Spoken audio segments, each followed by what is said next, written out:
In this video, I'm going to choose two matches from WTA Guadalajara and try and figure out who's going to win. Before I do that, let's look at yesterday's matches, or actually yesterday's match as it turned out. Is that one Osorio against Frech. They played last week. Osorio had won in 3 sets, was going with Frech to win this one. Thought that maybe Osorio was still going to be carrying the injury that made her retire last week.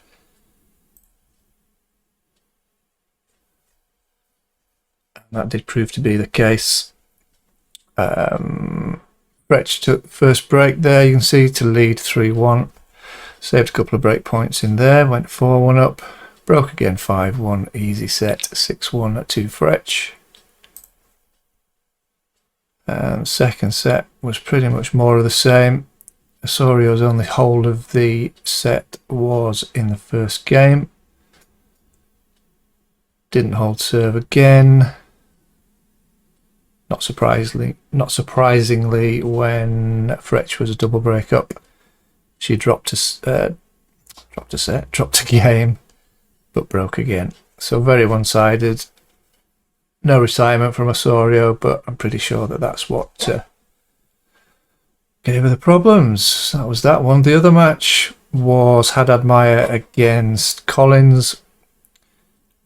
Slight concern about Collins' fitness because she'd struggled in her last match last week. In fact, it was Haddad Maia pulled out before their match. Collins played against a lucky loser. It was Vickery. Vickery took the first set in a tiebreak and Collins retired. So there you go, that's tennis. Okay, so today I'm going to look at Sasnovich against Garcia, and I think, yeah, Fernandez against Mertens. Let's jump straight into those.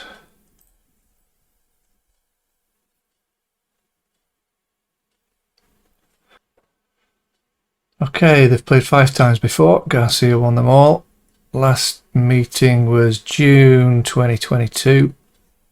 That was on grass. She won in 3 sets. She also won on clay in 2020, straight sets. And their other matches were all on hard courts in 2017, 2018. It's not hugely relevant. 2 of them going to 3 sets. Hard win percentages better for Garcia, although pretty close this season, 52% against 54%. Last season, Sasnovich lost in the first round. Garcia had a bye through the first round and lost in the 3rd round to Sloane Stephens. But look at the stats first before I look at the individual matches. Hardcourt main tour, won it on 1 year. And turn everything off so I can just look at the percentages. So over 12 months, Garcia leads service holds, first serve 0.1 percentages, second serve 0.1 percentages, and also predicted holds. So as you know, that's something I view as a strong indication that Garcia is going to win. Would be interested in looking at slightly more recent form. Okay, that's changed it a bit. So in the last 3 months, Sasnovich has better service hold stats, or a better service hold percentage, I should say. Also, return points 1 percentage. Garcia still leads these two, the first serve points 1 and the second serve points 1. And you can see the predicted holds are quite a bit better for Sasnovich. So looking at the more recent stats, fair chance there's going to be 3 sets, just looking purely at stats. Okay, let's look at the individual matches. Sasnovich first. Relatively straightforward win for her in the last round. Although she did get broken 4 times in the 2 sets. Not amazing stats on serve. 4 double faults. Roos faced 7 break points and was broken 7 times. San Diego, Sasnovich made it through the qualifying rounds, lost to Navarro, which last week was not really a surprise. Navarro had an excellent week. Sasnovich beat Bencic, who wasn't great in that one, to be fair.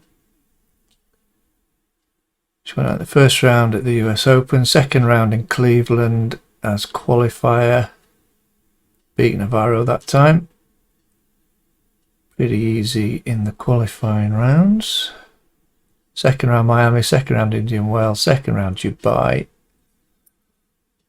Took a set from Ostapenko. Beat Kanepi. Kanepi's not quite at her best, but still a decent result. And also second round at the Australian Open. Beat the crap Fruhvirtova. Let's say improving. Let's not say crap. Let's say the improving Fruhvirtova. Okay, over to Garcia. The feeling I have about Garcia is that she is not at her best at the minute. She lost to Collins last week. Collins was in excellent form before she picked up the thigh strain. Garcia was poor, really poor on serve. Started well. The first service game was great. I think she held to 15, and after that she struggled. She just seemed to lose confidence straight away. She did beat Stevens in the previous round. Stevens, it was her turn to have a poor match. She didn't serve particularly well. That one went to 3. Garcia quarterfinals in Cleveland.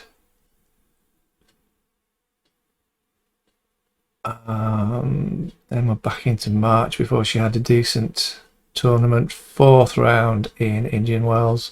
Reached the final in Monterey. 4th round at the Australian Open. Quarterfinals in Adelaide 2. So she started probably a better form as at the start of the year.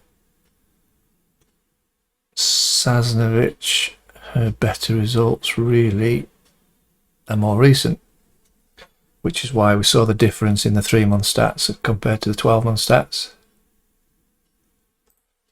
So we've got Garcia starts at 165. I think she's probably going to take it.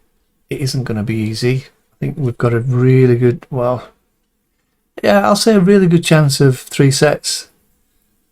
The trading plan is going to be to back Garcia around about 2.2 to 2.3. Remove the liability by the time she reaches 165. And back Garcia if she loses the first set. So that's that one. The other match I'm going to look at, Fernandez Mertens.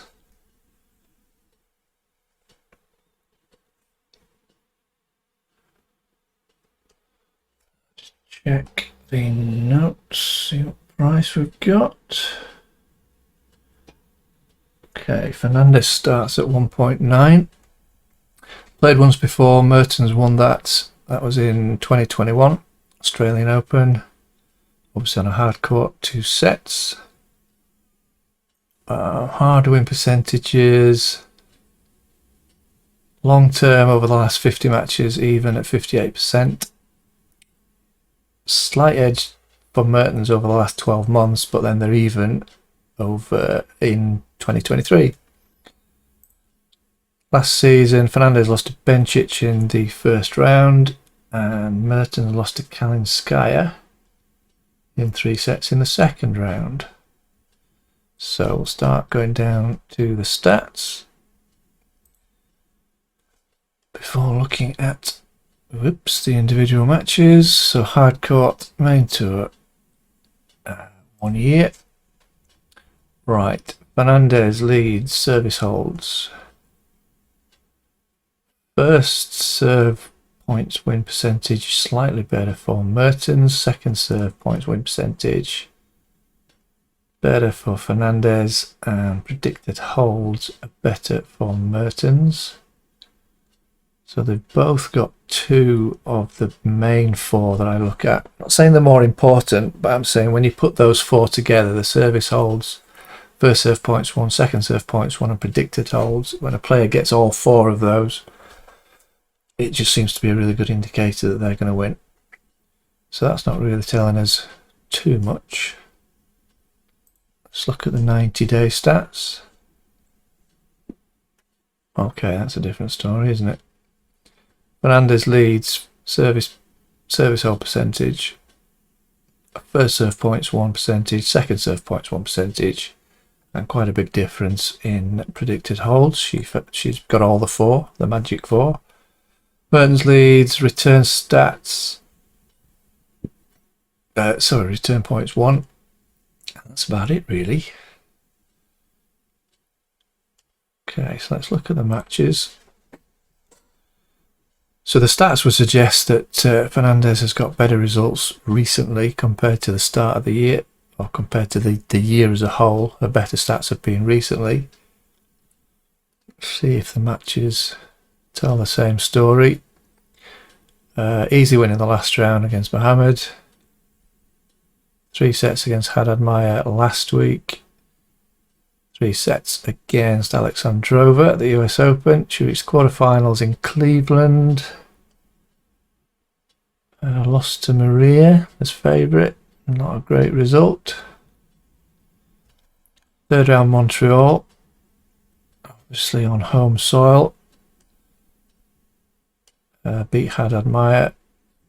Decent win over Stearns. Washington, she was 2nd round as qualifier. Lost to Sakari. Beat Perra, Bulter and Gracheva. Pretty bad loss there. Like I said, we're into March now. In these matches, her results weren't great. Performances weren't great at the start of the year. Lost to Bencic in Miami. Won just 2 games. Lost to Garcia in 3. That was quite a decent win, actually. Garcia was playing well at that time. Not a great L. Second round in Dubai. Lost in the first round, Abu Dhabi. Lost to Garcia again. Melbourne. Quarterfinals in Auckland. Pretty easy run. Pretty easy run to the quarterfinals, and really should have won that. 1.27 favourite in the quarterfinal. So that does match that her recent results are better than her overall performance in the year. That makes sense? Of course it does. Okay, looking at Mertens. Good win over Wickmeyer. Had to come back from behind in that first set. Dominated the second. Lost to Stevens in San Diego last week. 3rd round New York. Took Goff to 3 sets. She the only one to take a set before the final? Don't know. 2nd round in Cincinnati. 4th round in Miami. Beat Martic. Beat Kazatkina there. Semis in Monterey.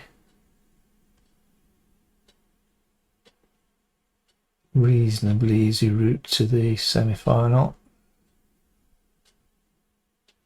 1st round in Doha as qualifier, lost to Collins. Again, reasonably comfortable draws. 3rd round Australian Open, lost to Sabalenka, beat Davis and Muguruza. So I am going with the better recent form for Fernandez.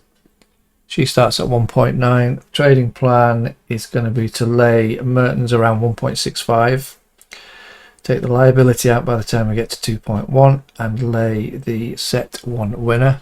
Just a quick note on these prices that I give. When I say to remove the liability, in this case at 2.1, if you get a decent price move such as a break point or a break in your favour and you don't hit that price, it is worth taking some liability out there.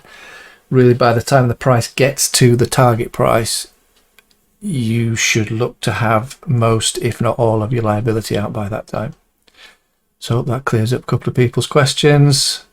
Thanks for watching this, and I shall see you tomorrow.